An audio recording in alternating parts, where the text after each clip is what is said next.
William Blake çox gözəl demişdi bu halda.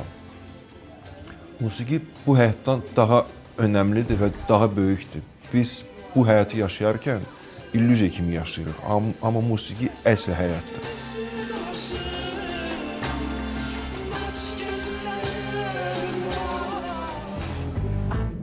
Etiraz, protest. Bütün cavanlar üçün rock musiqi protestdir. Amma mən tamamilə başqa cür baxırdım buna. Düzdür, protest növü də orada vardı mənim üçün, amma əslində qarmoniyalar, çoxlu səslər, Beatles qrupunun çox gözəl, deməli, mahnıların içində səs strukturasının yaratması var, üç səsli mahnılar. Mənim üçün bu çox cəlb edici olmuşdu.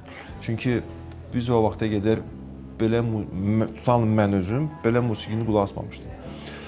Və bu çox cəlb edici olmuşdu birinci növbədə musiqi cəhətdən, ikinci növbədə qarmoniya cəhətdən və bəlkə üçüncü də deməli